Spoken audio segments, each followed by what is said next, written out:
Well, hello again. Takže znovu vás vítám. To start this segment, I want to show you a short video. Na začátku vám ukážu krátké video. And this is a video of a Seventh-day Adventist missionary. Je to video, které se týká misionáře, adventisty. Putting into practice what it means to be Christ's hands and feet. A tady uvidíme, co to znamená v praxi, jak být opravdu těmi rukami a nohami. Christina was working as a midwife in a hospital where most of the women coming into the hospital are Muslim. Kristýna pracovala jako porodní asistentka v nemocnici, kde většina žen, která sem přicházela, byly muslimky. So let's have a look at the video. Takže podívejme se na to video.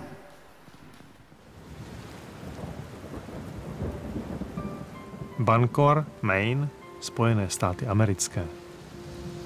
Doma se pokoušela asi 10 hodin neúspěšně porodit.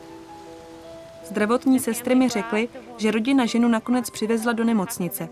Říkali, že se snažili sehnat lékaře, ale nepodařilo se jim nalézt nikoho, kdo by mohl přijít.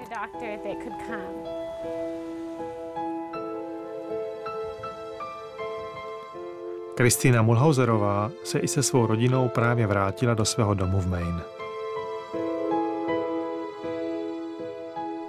Uplynulých 7 let ona, její manžel a jejich dcera pracovali jako misionáři v Ugandě.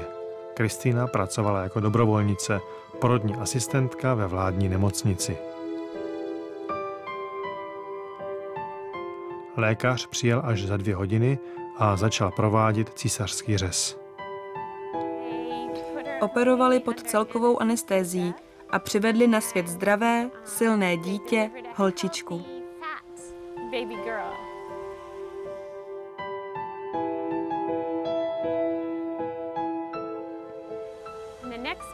Druhý den, když jsem se vrátila a šla se na děvčátko podívat, byla u ní babička.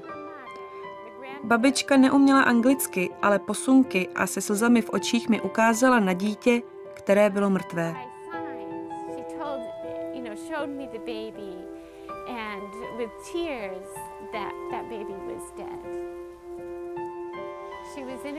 Byla na pokoji s 20 jinými ženami, kterým se také narodily děti. A matka ležela na posteli se zavřenýma očima a nevnímala nic ze svého okolí.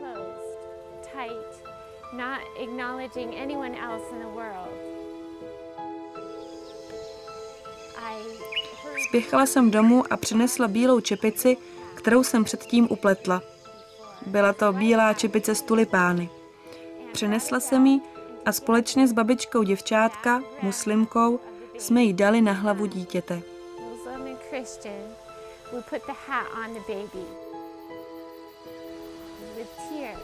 Se slzami na tvářích se spojila naše srdce a naše ruce, když jsme konali pro dítě poslední službu.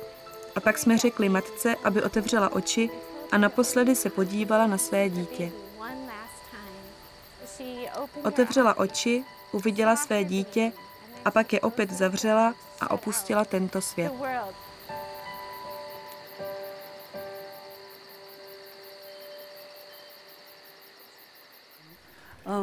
Luke chapter 5 is where we're going to be looking at.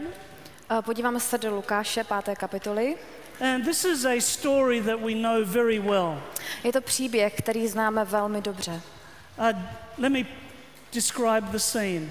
Popíšu vám to. Jesus is teaching the people. Ježíš vyučuje lidi. And there are so many people that they're just pushing against him and he can't move. A je tam tolik lidí, že se všichni tlačí jeden přes druhého, nemohou se hýbat. And so he borrows a boat from some fishermen. A tak si vypůjčí od jednoho rybáře člun. And he sits down in the boat and teaches from there. Sedne si do lodi a učí odsud. At least there's some water to protect him from all the people. Aspoň je tam nějaká voda, která jej chrání od těch ostatních lidí. And as he is teaching, he looks across and he sees that there are some fishermen who are washing their nets. A jak je učí, tak se podívá naproti a vidí tam rybáře, kteří vyhazují sítě do moře. When he has finished talking and he dismisses the crowd, podívá se na ten dav lidí, he calls out to the fishermen. zavolá na ty rybáře He sees that these fishermen have had a bad night. a vidí, že rybáři neměli velmi úspěšný den. They've been out fishing and they have not caught one fish. Rybařili dlouho a nechytili ani jednu rybu. But he calls out to them and he says, push out into deep waters and let down your nets for a catch. Ale zavolá na ně a říká, pojďte do hlubokých vod a ještě jednou vyhoďte sítě. And you can pick that up in Luke chapter 5 verse 4. Lukáš 5. kapitola, verš 4. Now, I don't know about you, but if I had been one of those fishermen, I probably would not have appreciated the instruction from Jesus. Nevím jak vy, ale kdybych já byl jedním z těch rybářů, tak nevím, jak by se mi líbilo, kdyby mi dával instrukce Ježíš. I think I would have said something like this. Řekl bych něco asi jako toto. We respect you, Jesus. My tě uznáváme, Ježíši. You're a wonderful teacher. Jsi úžasný učitel. We hear that you are a master carpenter. Slyšeli jsme, že jsi opravdu mistr. But with the greatest respect, we are the professional fishermen. Ale s velkým respektem, my jsme tady ti profesionální rybáři. Our fathers are fishermen. Naši otcové jsou rybáři. Our grandfathers were fishermen. Naši dědečci byli rybáři. And last night we tried every method, every trick, every technique. A minulou noc jsme vyzkoušeli veškeré metody a všechny triky. And Lord, there's just no fish. Prostě tam nejsou žádné ryby. We're hot, we're tired, we're hungry. Je nám horko, jsme unavení, máme hlad. We just want to have breakfast and go to bed. Chceme si dát snídani a jít spát. Would you have been tempted to say something like that? Neměli byste pokušení říci něco takového? But if we had taken that attitude, we would have missed out. Ale pokud bychom řekli něco takového, tak by nám to pak bylo líto. Because we know the story well.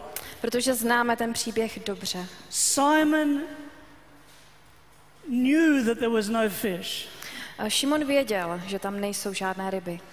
But he says, Master, we've worked hard all night and haven't caught anything. A řekl, mistře, my jsme celou noc těžce pracovali a nechytili jsme ani jednu rybu. But here is the key part of this verse.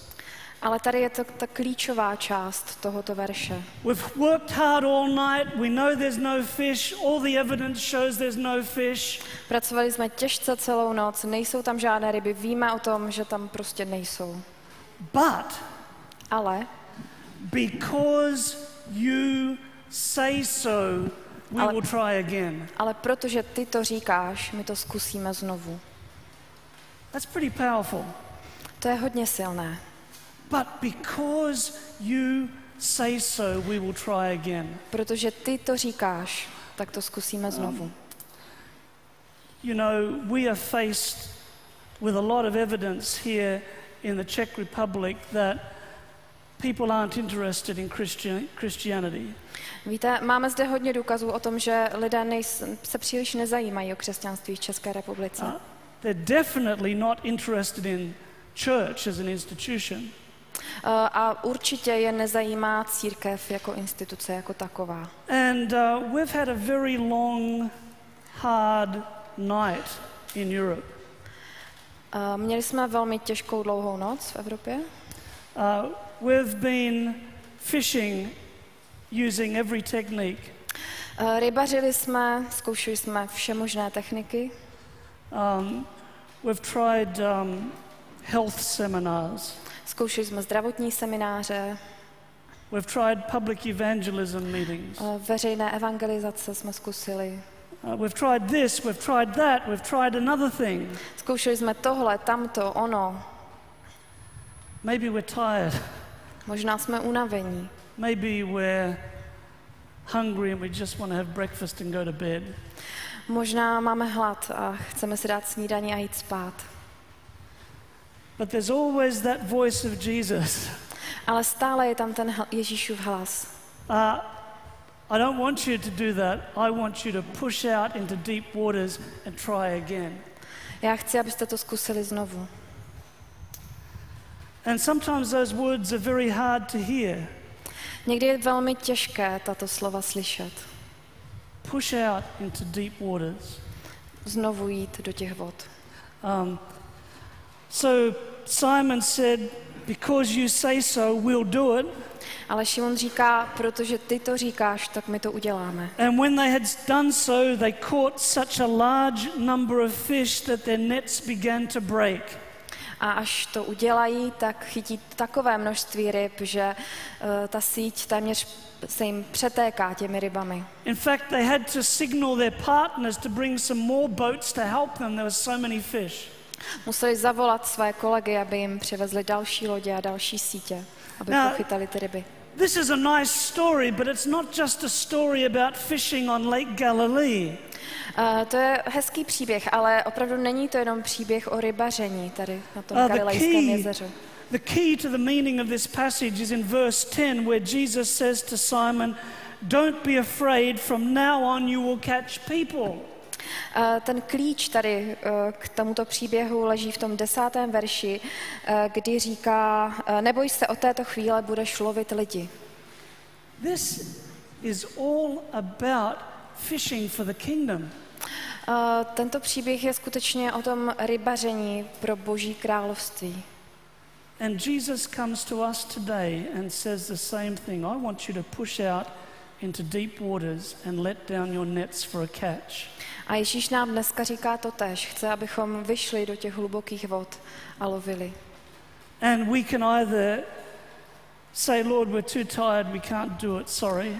A buď to my můžeme přijít a říct, jsme velmi unavení, promiňte. Or we can say, Lord, intellectually I know it's not going to work. Nebo můžeme říct, intelektuálně na to opravdu teď nemám. Emotionally I'm exhausted, physically I'm exhausted, I don't want to do it. Emocionálně jsem vyčerpaný, jsem fyzicky vyčerpaný a skutečně to nechci dělat. But because you say so, I will.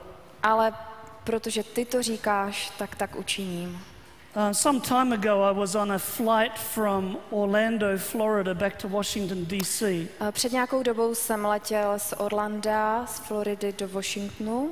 And I was sitting in an aisle seat and I was reading my Bible.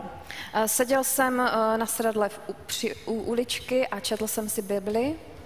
Now, in case you think that makes me sound very righteous, let me tell you, I don't usually do that on a plane. A pokud si myslíte, že mě to činí velmi spirituálním, tak se mýlíte, já to nedělám tak často.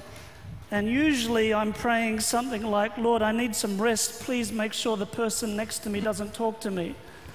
Většinou moje modlitba zní nějak takto, Pane Bože, ty víš, že já potřebuji odpočinek, prosím, dej, ta osoba vedle mě se mnou nechce mluvit. But I was reading. Ale četl jsem si tentokrát. And next to me there was a young lady who just sat there. A vedle mě seděla mladá žena. But about 20 minutes into the flight, she turned to me. A zhruba 20 minut od začátku letu se ke mně otočila. And she said, "Are you reading that book like it's a novel?" A říká, vy si čtete tu knihu jako nějakou novelu? I said, "Yeah, I guess so." On řekl, ano, tak to je. And she said, "Why?" A ona říká, proč? And I said, "Well, Řekl jsem, no, it's January. je leden. And some years ago, my brother, who is a pastor, told me that every January he reads this book right through." A před pár lety mi můj bratr, který je kazatel, řekl, že každý leden čte tuto knihu znovu od začátku. So I have made it my practice every January to read the Bible through, and so when I'm on a plane I have to read because it takes a long time to read through the Bible in January. Takže každý leden se snažím tu Bibli přečíst a protože jsem v letadle, tak se snažím využít ten čas, protože to trvá velmi dlouho přečíst celou Bibli. I said, I think it gets me off to a good start for the year. It gets me to, it's a good start for the year. A je to dobrý začátek roku. She looked at me again. Podívala se na mě znovu. And then she told me the bad start that she had with Christianity. A řekla mi svou negativní zkušenost s křesťanstvím. She told me about how her husband had grown up in the Midwest. Řekla mi o svém muži, který vyrostl na středozápadě v Americe. And had attended a very legalistic Christian church.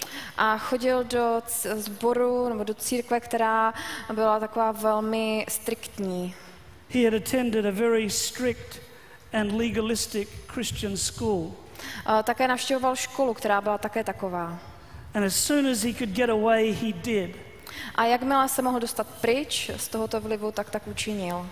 And she said, now neither of us are Christian. A ona řekla, nyní ani jeden z nás není křesťan. And then she paused. Potom se odmlčela.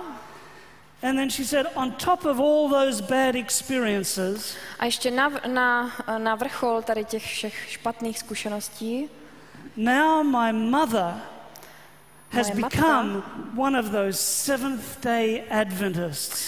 Moje matka se stala jednou z těchto adventistek sedmého dne. I thought, what's coming next? A já jsem si řekl, a co přijde teď? She said, you should meet these Seventh-day Adventists. Ona řekla, no s těmihle byste se měl opravdu potkat. She said, all the ladies wear long dresses. Všechny ženy nosí dlouhé šaty, sukně. They all look anorexic. They're all very skinny. Vypadají jako anorektičky, jsou velmi hubené. And she said, they never smile. Nikdy se neusmívají. And you know how, and she named another denomination, she said, you know how this denomination comes knocking on your doors? No a teď vyjmenovala ještě další denominace, které víte, jak chodí a ťukají vám na dveře. She says, my mother is the only person I know who makes them want to leave. A já vím, že moje matka je jediná žena, která díky níž oni odcházejí. Then she paused. Poté se znovu odmlčela. And I'm thinking, what do I say now? A já si říkám, co jí nyní řeknu. Now, let me tell you, there was a very strong temptation. No, měl jsem velmi silné pokušení. And that temptation was to say, a to bylo, yeah, what about those Adventists? And then go back to reading the Bible. A to bylo, ano, no, tito adventisté. A vrátit se ke své Bibli znovu. But I decided that I had better break the news to her, and I broke the news gently when I said, well, I am a Seventh-day Adventist. Ale rozhodl jsem se jinak a tak jemně jsem jí teda řekl, že jsem také adventista sedmého dne. Then over the next hour, this young lady and her friend who was sitting on the window seat bombarded me with questions about Christianity. Takže v příští hodině ta slečna, paní, která seděla vedle mne a její kamarádka, mne bombardovali s otázkami týkající se adventistů sedmého dne. Both of them had been attending a conference and both of them were recent graduates from university. V obě dvě studovali vysokou školu a zrovna měli promoce. And they didn't ask the easy questions, they asked all the hard questions. A oni se neptali zrovna na ty lehké otázky, oni se ptali na ty těžké otázky. How can you believe in a God who is all powerful and loving, who lets sin and brokenness and pain exist in this world? Jak to, že Bůh, který je všemocný, dovolí bolest, zlo a všechny tady ty negativa ve světě? Why is that book you're reading any more authoritative than the Quran or the Bhagavad Gita or any of the holy books? Proč by měla mít Bible větší autoritu než Korán a další náboženské knihy? Question after question after question. Otázka za otázkou. When the planes landed at Dallas Airport, když letadlo přistálo, I felt very discouraged.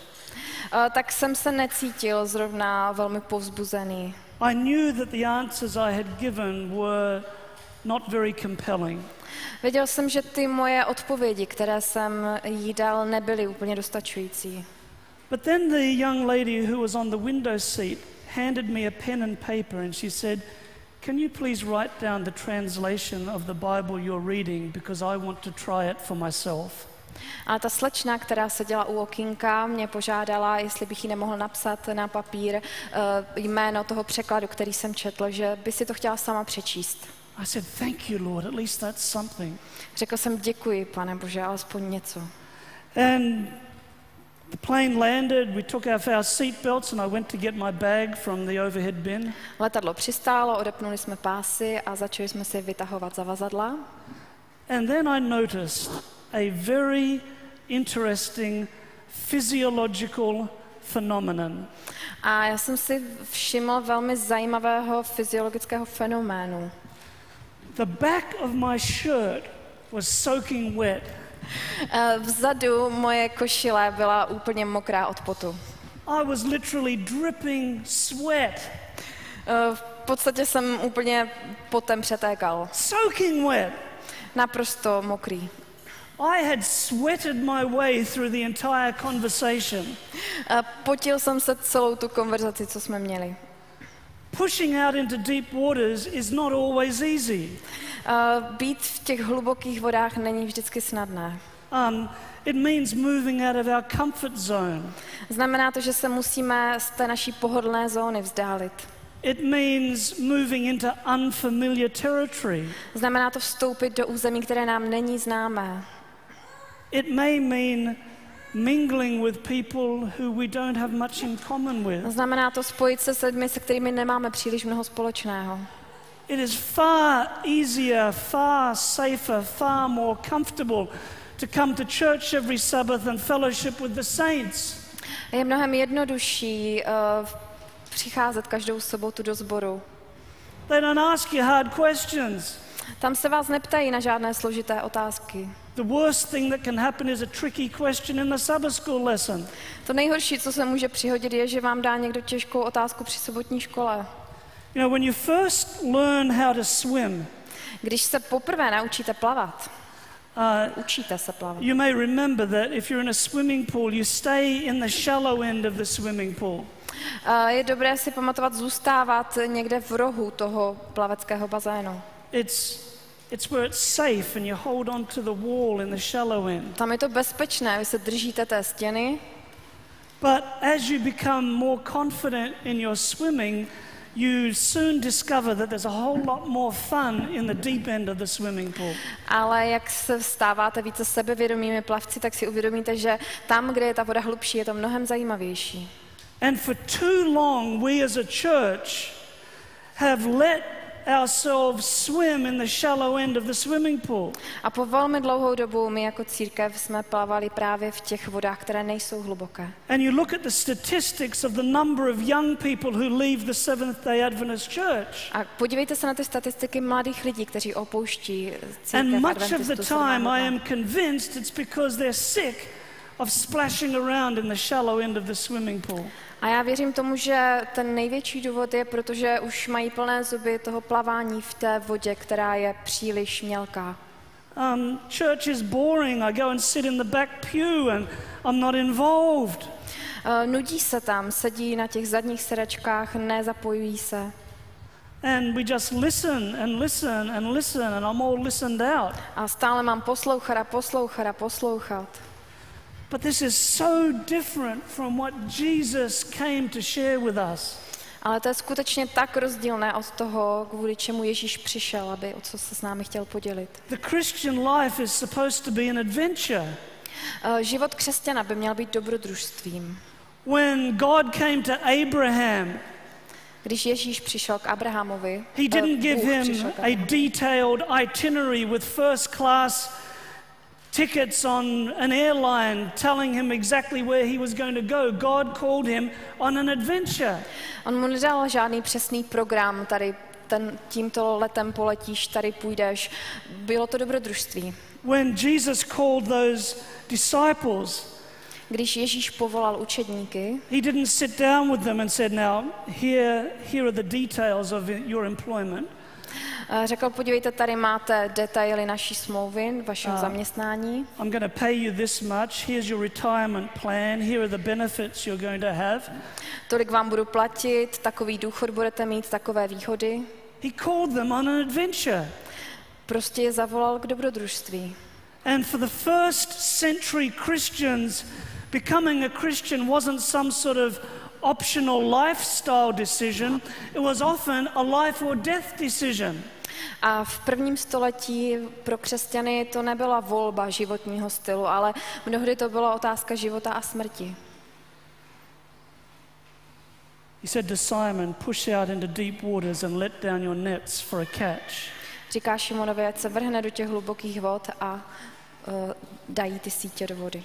In Hebrews chapter 11, V Židům 11. kapitole here we have a list of heroes of God. a máme tady přímo seznam určitých hrdinů boží. And looking at verse 32, A když se podíváme na verš 32, it says, what more shall I say?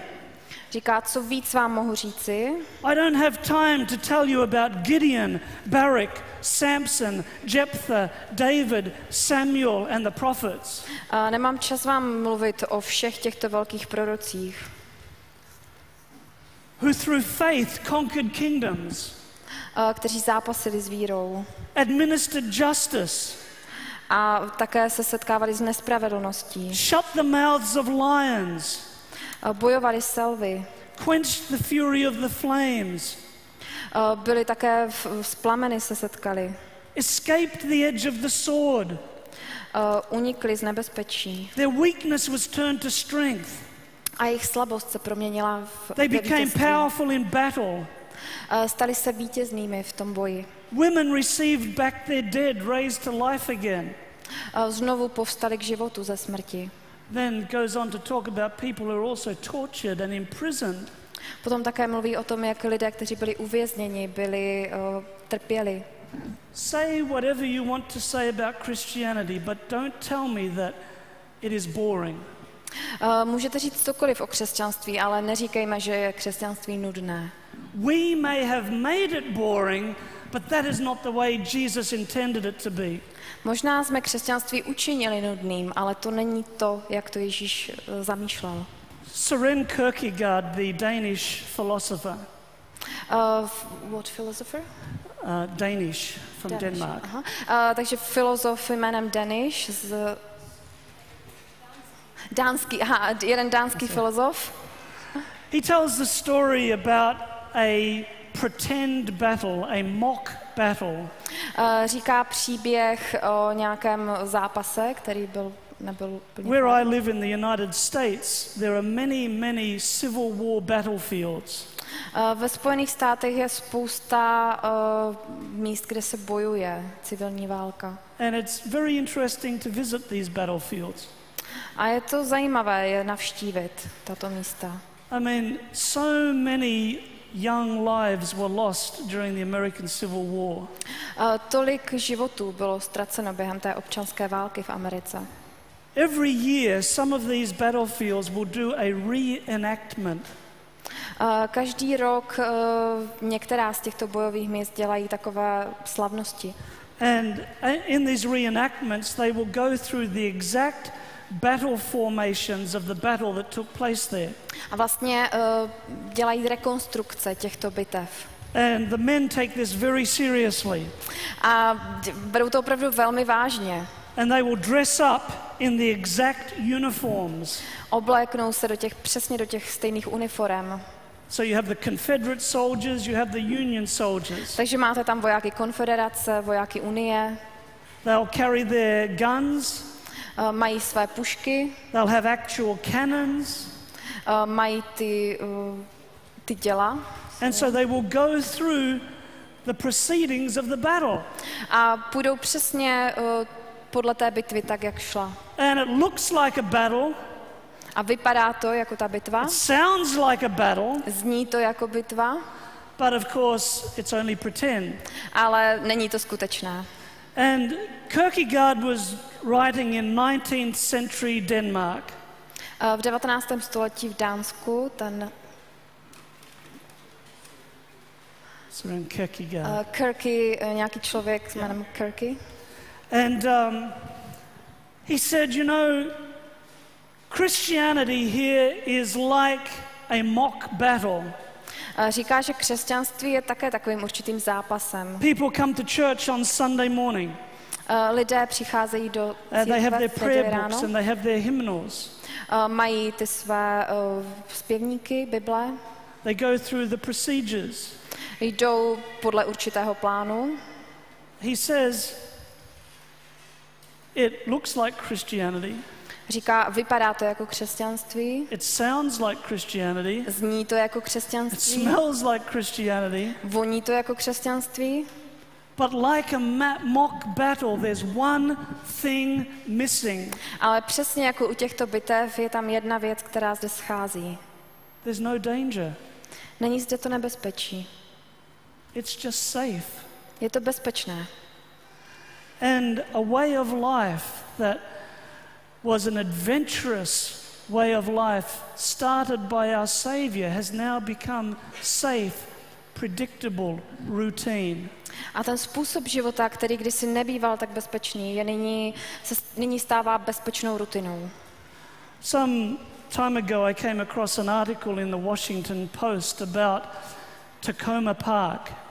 Před nějakou dobou jsem se setkal s článkem v jedných novinách ve Washington Post. Tacoma Park is in the suburbs of Washington D.C. and it's really a city itself.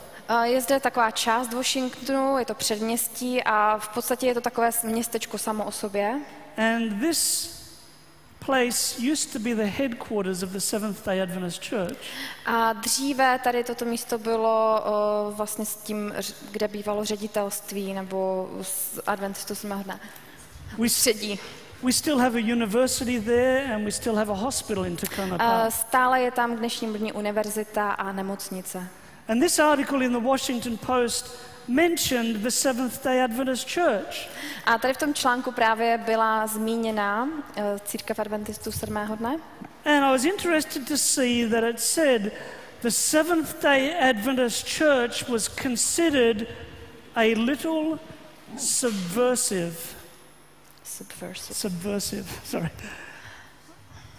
Subversive means to undercut the normal way of doing things. Somebody is subversive, like an anarchist is a subversive, or somebody who opposes the government is subversive.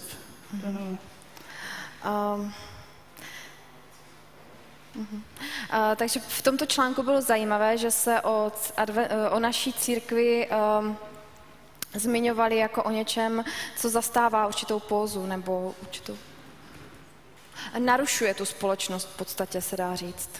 I'm sorry, I should have checked with the translator before. I didn't think of this.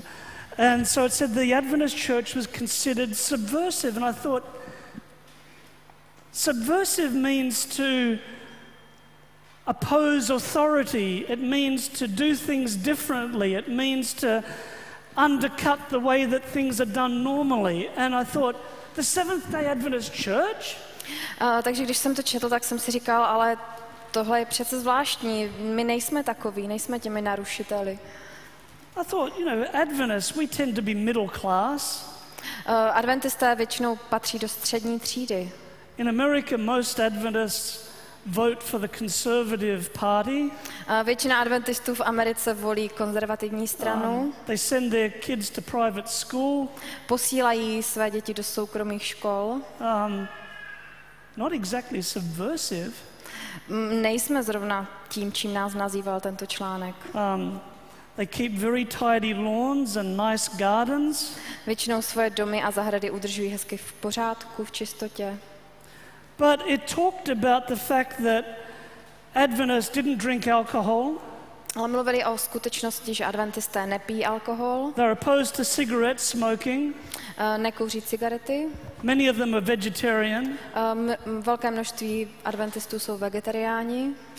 And I thought, throughout history, Adventists have sort of stood aside a little bit from the status quo.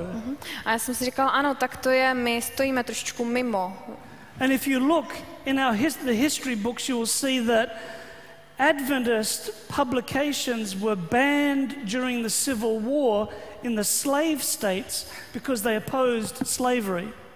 A vlastně dříve v historii adventistické knihy byly zakázány během té občanské války, protože je ještě více vlastně bojovali proti tomu otroctví. And traditionally Adventists have also opposed participation in warfare. We have been conscientious objectors. A vlastně adventisté také hrají určitou úlohu v dnešním světě válek a podobně, máme určitá stanoviska k tomu. We live in this world, but this world is not our home. Žijeme v tomto světě, ale tento svět není naším domovem. And so we should not be just like everybody else in our society. A tak nemůžeme být jako ti všichni ostatní v naší společnosti. If we see some injustice in our society, Adventists should be in the forefront about doing something about it. Pokud vidíme, že se ve světě činí nějaká nespravedlnost, měli bychom být v té první řadě těmi, kteří bojují proti této nespravedlnosti. If there are people in our neighborhood who are hungry, we should be feeding them. Pokud v našem sousedství jsou lidé, kteří trpí hladem, měli bychom je nasytit. If there are single mothers having trouble raising their kids, we should be helping them. Pokud svobodné matky mají potíže s výchovou svých dětí, měli bychom být tam a pomáhat jim. Christianity is not sitting in a pew on Sabbath morning. Křesťanství není o tom sedět na svém sedátku v sobotu It dopoledne. is pushing out into deep waters for Jesus Christ. Ale je to právě vyjít do těch hlubokých vod s Ježíšem Kristem. And Simon said, because you say so, I will let down the nets. A Šimon říká, protože si to řekl, já půjdu a znovu rozhodím sítě. There was such a large number of fish that their nets started to break. A to množství těch ryb bylo tak velké, že ty sítě už to téměř neudržely. I'd like to share with you a few experiences of Seventh-day Adventists who have been pushing out into deep waters for Jesus. A chtěl bych se s vámi podělit o některé zkušenosti adventistů sedmého dne, kteří právě vyjeli na tu hlubinu.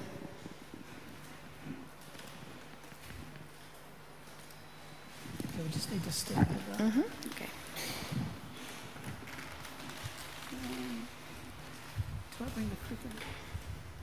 Oh, here it is.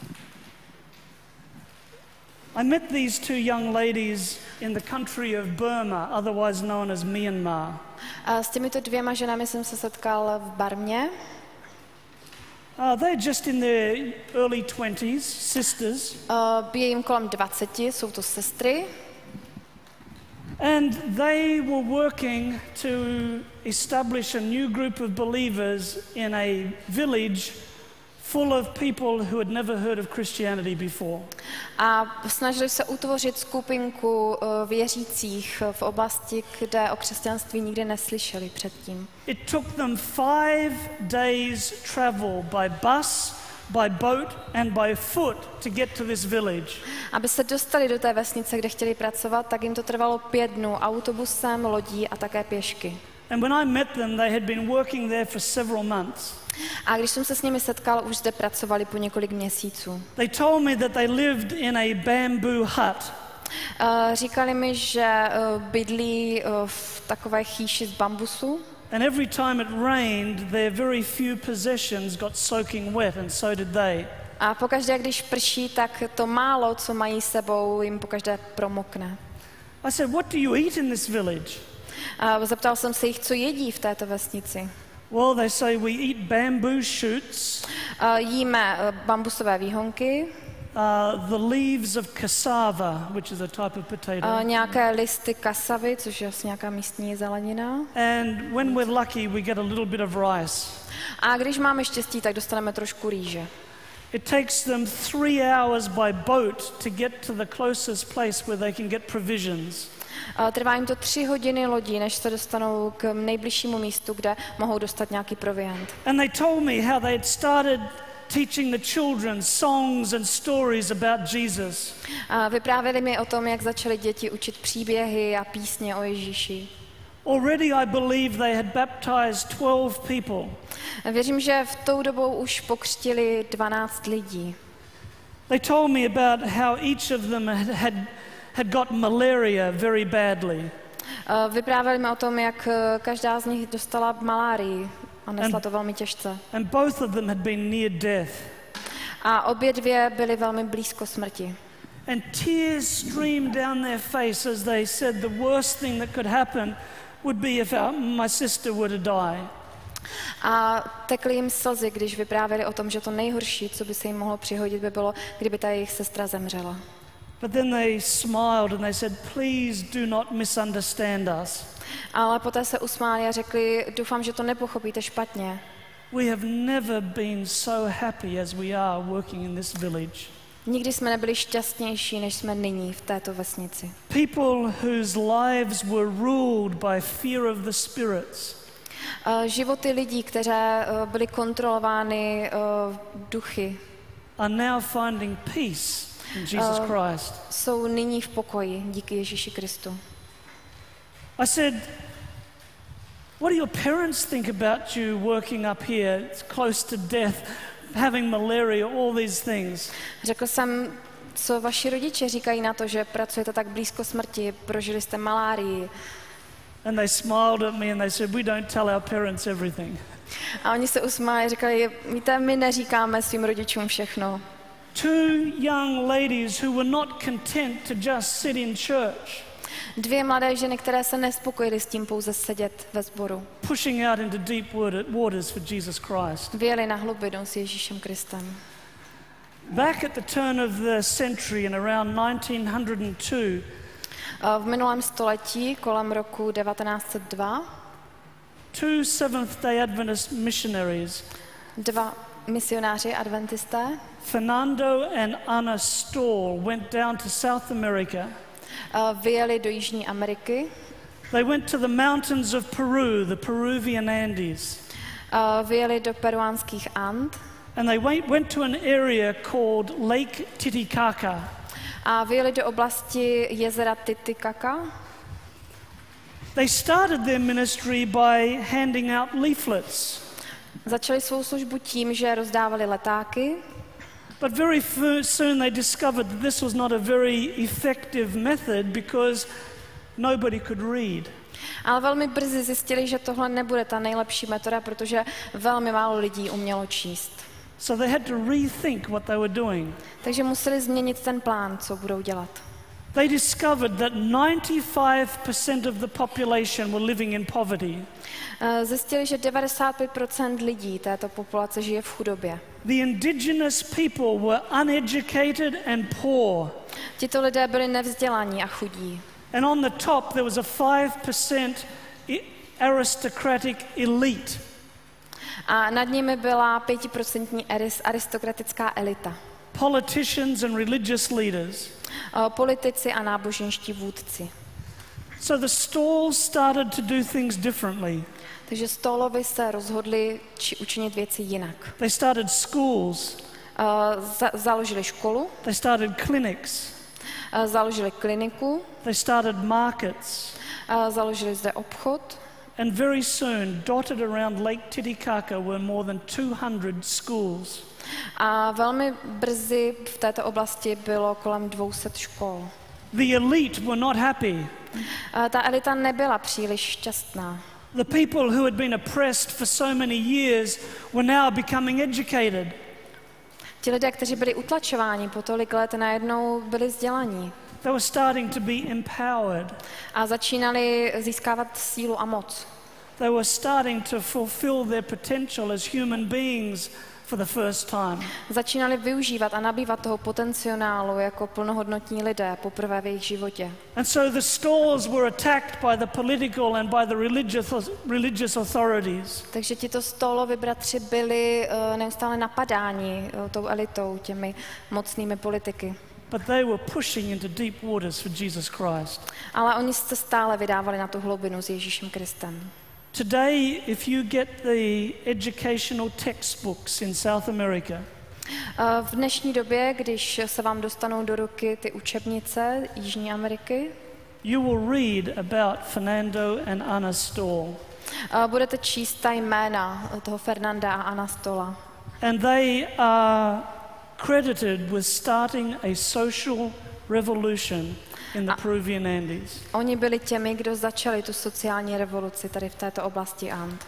Just because a pastor and his wife took seriously what Jesus said. Jenom díky tomu, že vlastně ten pastor a jeho žena brali vážně to, co Ježíš říká. That we are not called to play it safe. Že se necítili povolání jenom k tomu zůstávat v té bezpečné zóně. We are not called to say yes, yes, yes, yes to 28 fundamental beliefs, then sit in the pew for the rest of our lives. A nejsme povoláni k tomu jen sedět a říkat ano, ano těm všem 28 věroučným článkům.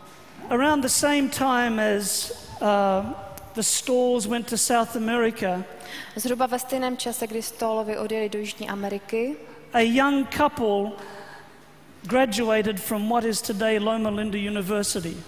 Mladý pár promoval v jedné z univerzit. Harry and Maud Miller, young doctors ready to start work. Harry a Maud Millerovi, on byl mladý doktor, který se připravoval na tu dráhu lékařskou. They had graduated at the top of their class. Oni oba dva promovali nejlépe z celé té třídy. A great future lay ahead of them in the United States. V Americe před nimi byla skvělá budoucnost. They could earn a lot of money. Mohli si vydělat spoustu peněz. They could have a lot of influence. Mohli mít také silný vliv. But they both felt called to go to China. Ale oni oba dva se cítili povolaní jet do Číny. Dr. John Harvey Kellogg from Battle Creek Sanitarium. Lékař z určitého sanatoria v tom Creeku. He heard of their plans and he got on the train, went down to Chicago to try to get them to stay in the United States. Jel do Chicaga a snažil se je přesvědčit, aby zůstali ve Spojených státech. He said, "You are brilliant young physicians. There is so much you can accomplish here in the United States." Říkal, vy jste úžasní lékaři, je toho tolik, čeho byste mohli dosáhnout zde ve Spojených státech. But they felt called to help the people of China. Ale oni se cítili povolaní pomoci lidem v Číně. So they and another couple of doctors and a few nurses headed for China. Takže oni plus ještě další pár lékařů a nějaké zdravotní sestry odjeli do Číny. This is the boat that they traveled on. A tady vidíte tu loď, na které se plavili. Back in those days, if you were a missionary sent by the General Conference, you had to pay your own way. Pokud jste byli v té době misionářem konference, tak jste si museli sami hradit veškeré výdaje spojené s cestou. When they arrived in China, když dorazili do Číny, Harry and the other male doctor both shaved their head, kind of like mine.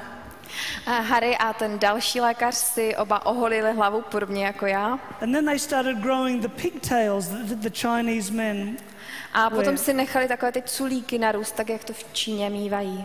And they took their Western clothes off and they put on Chinese clothing.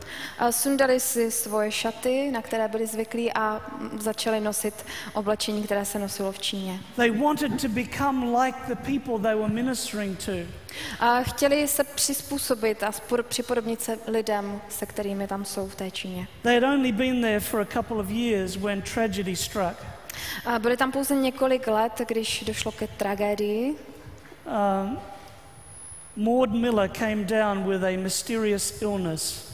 Maud onemocněla vážným onemocněním. And she died. A zemřela.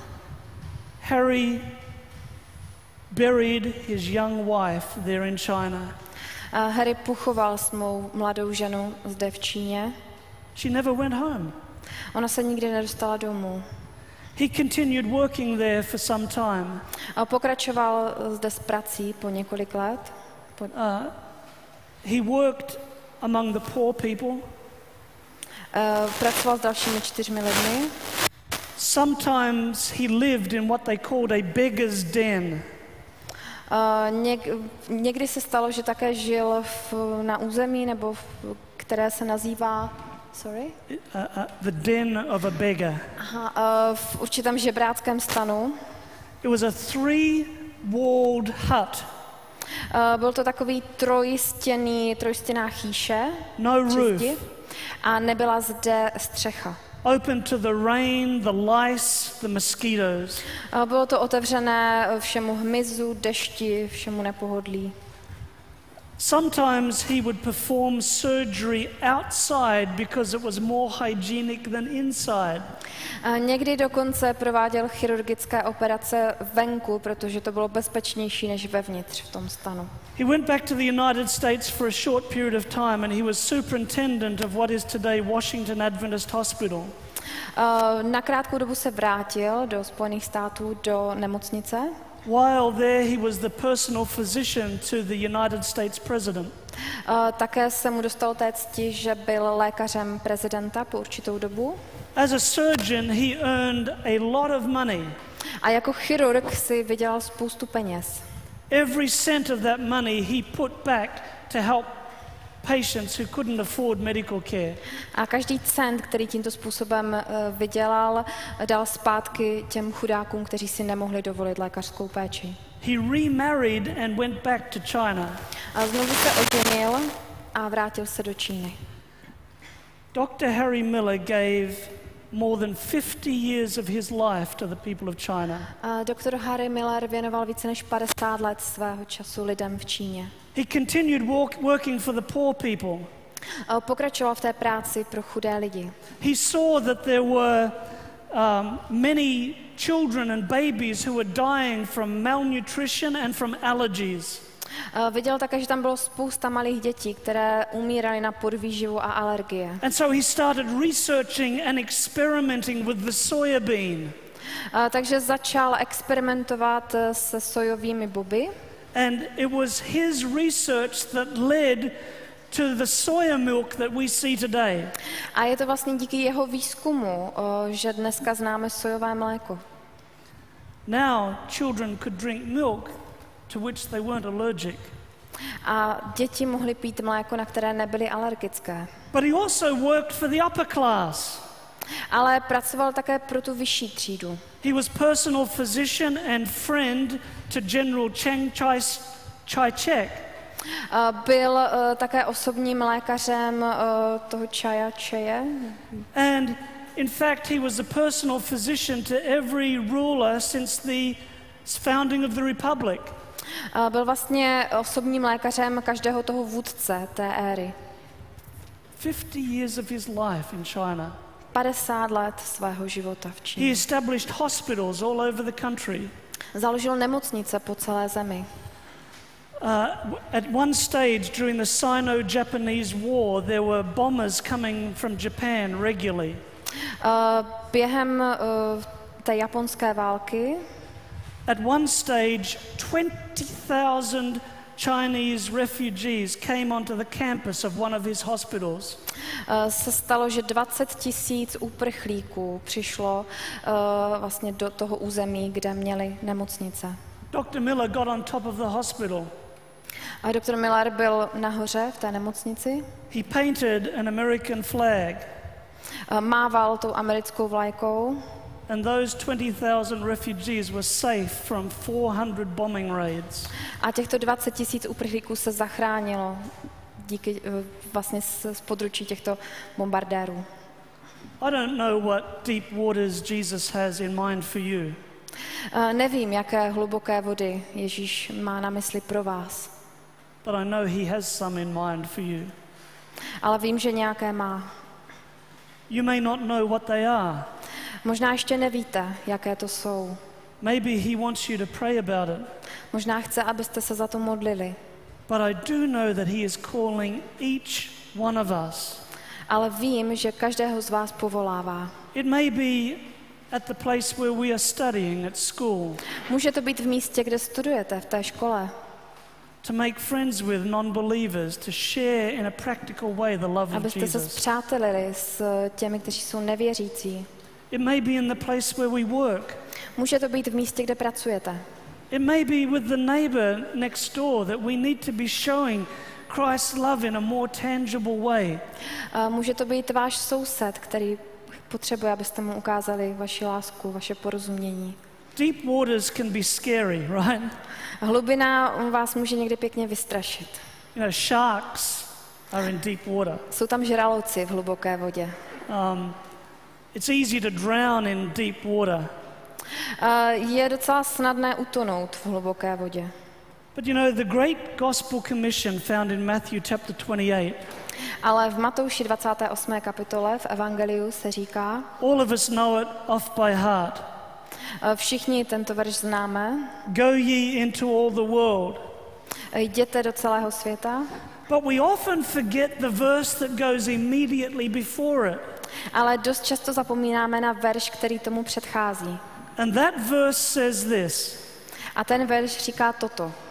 All authority in heaven and earth is given to me. Veškerá autorita je mně dána. Therefore go. A díky tomu běžte. It makes all the difference if you have Jesus with all authority in heaven and earth with you.